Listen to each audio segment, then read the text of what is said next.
Aloneness. Aloneness, isolation, my God. Guidance. क्या है इस अलोननेस का मतलब? चलिए जानते हैं किसकी है ये एनर्जी।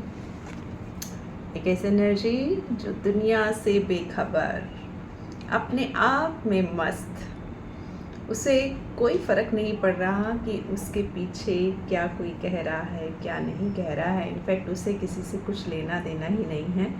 वो अपनी सोलो जर्नी को बहुत अच्छे से एंजॉय कर रहा है।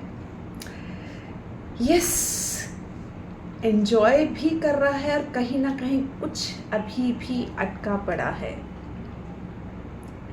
अटका पड़ा है इन द सेंस वो अपनी फीलिंग्स जो शेयर नहीं कर पा रहे हैं ना। कुछ तो है जो वो एक्सप्रेस नहीं कर पा रहे हैं और उनके मन में सब चीज़ें ना जैसे उन्होंने दबा ली हैं और इसी तलाश में वो सबसे दूर कहीं किसी अकेली जगह पर अपना टाइम स्पेंड करना चाहते हैं और गाइडेंस के लिए वेट कर रहे हैं। किसी तरह के गाइडेंस जहाँ यूनिवर्स उनको कोई ऐसा वो देखना चाहते हैं, सुनना चाहते हैं, जो भी उनके मन में उनकी प्रॉब्लम्स हैं, जिस कारण से उन्होंने ये अलोननेस का जो सफ़र है वो तय किया है। ओके, और देखते हैं कौन है ये पर्सन, क्यों है ऐसी सिचुएशन, क्या रीज़न रहे हैं कि उन्हें इस तरह से आइसोलेशन में जाने का उन्होंने जो एक रास्ता अपनाया है और क्या गाइडेंस की तलाश में है। In fact okay, universe please guide कीजिए, क्या है इस पर्सन की ज़िंदगी में ऐसा जो उन्होंने अपने आप को दुनिया से कट ऑफ कर लिया है। Okay, the hierophant, king of wands and night of pentacles. देखिए, जो भी सिचुएशन को लेकर ये पर्सन दुनिया से दूर हैं, कट ऑफ किया था उन्होंने जो पास्ट में अपने आप को, यस, उनका ये जो पीरियड है ना, नेगेटिव डायरेक्शन में नहीं है। कहीं ना कहीं वो स्पिरिचुअली अलाइंड होने के लिए अपने सवालों के जो जवाब उनके अंतर्मन में जो हैं, जो वो ज़िंदगी का सार समझना चाहते हैं। एक ये रीज़न हो सकता है क्योंकि उनकी जो एक्चुअल जो एक आइडेंटिटी है ना, वो किंग ऑफ वॉन्ड्स की है। एक प्योर काइंड फोकस पर्सन की, जो बाहरी किसी तरह की डिस्ट्रैक्शन में उनको पड़ना बिल्कुल भी मंजूर नहीं है और वो अपने लाइफ पाथ पर, अपने लाइफ पर्पस को, कि मेरा पर्पस क्या होना चाहिए इस दुनिया को सर्व करने के लिए, काइंड ऑफ, क्योंकि फोकस तो वो इस वक्त बहुत ज़्यादा दिखाई दे रहे हैं पास्ट में जो भी सिचुएशन थी उनकी, बट अब उन सब चीज़ों को वो दरकिनार करते हुए बिल्कुल फोकस अकेले में अपने अंदर के जो कोहराम को शांत करते हुए बहुत समझदारी के साथ आगे बढ़ रहे हैं। नाइट ऑफ पेंटिकल्स की एनर्जी, वापस से वो इस मटेरियलिस्टिक वर्ल्ड में आने की तैयारी में है। तो ये खुशखबरी है उन लोगों के लिए जिनके पर्सन या जो वो खुद ऐसा सिचुएशन में दूर हुए हैं दुनिया से, उनकी वापसी का समय है। बट येस, अभी वो उसके बारे में सोच विचार रहे हैं। फॉर श्योर एक बहुत ही सुलझी हुई सोच के साथ अपनी ज़िंदगी की लगाम को पकड़ने के लिए पूरी तरह से तैयार हैं।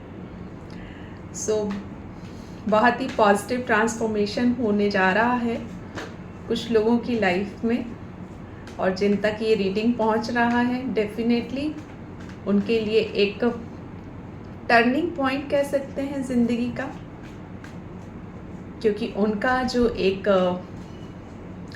ये तपस्या है, क्योंकि वो जो तपस्या इसलिए मैं कह रही हूँ कि बहुत मुश्किल है आप मटेरियलिस्टिक चीज़ों से जब आप छोड़ना उसको, तो मोह माया को छोड़कर आप सिर्फ अपने अंदर की तलाश में जब जाते हैं ना, तो ना तो उस पर्सन के लिए इजी होता है, ना ही उसके सराउंडिंग में जो लोग होते हैं वो इस चीज़ को समझ पाते हैं कि ऐसा क्या ही हुआ। बट ये उनका अलोननेस का टाइम उन्हें अपग्रेड ही कर रहा है। उनका जो सेल्फ रियलाइजेशन की जो जर्नी है, स्पिरिचुअलिटी की खोज में, अपने मेंटोर की खोज में, या अपने लाइफ पर्पस की खोज में, अपने गुरु की खोज में, उन्होंने अपने अंदर के गुरु को भी पहचाना है। बहुत ही प्यारी, बहुत ही ब्यूटीफुल, बहुत ही पॉजिटिव एनर्जी है। ओके, और क्या कहना चाहते हैं? यस, उनका हार्ट चक्रा भी उन्होंने बहुत अच्छे से हील किया है।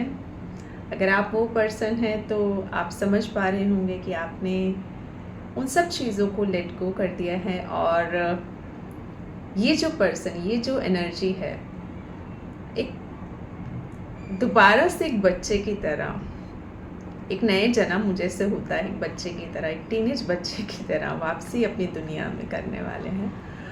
और वही ख्वाब, वही सपने एक प्यार मोहब्बत के दुनिया में देने के लिए तैयार हैं।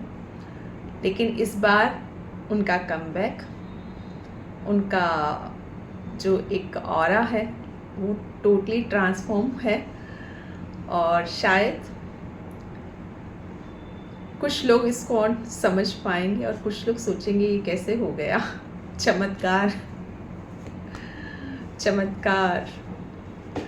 बहुत सी चीज़ों को उन्होंने पीछे छोड़ दिया है। डेफिनेटली यहाँ पे अगेन दिखाई दे रहा है वो किसी भी तरह के ऐसे लोगों के एनवायरनमेंट में जो पहले उनका पास्ट में था, वापस उस चीज़ को लेकर नहीं आने वाले हैं। उस मेंटालिटी को वो बहुत पीछे छोड़ आए हैं। उस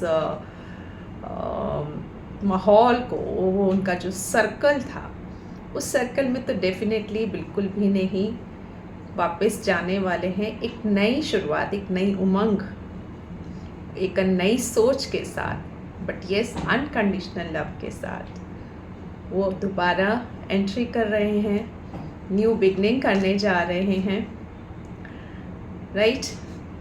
तो बहुत ज़्यादा चेंज आया है उनमें, अभी बिल्कुल वो फोकस है।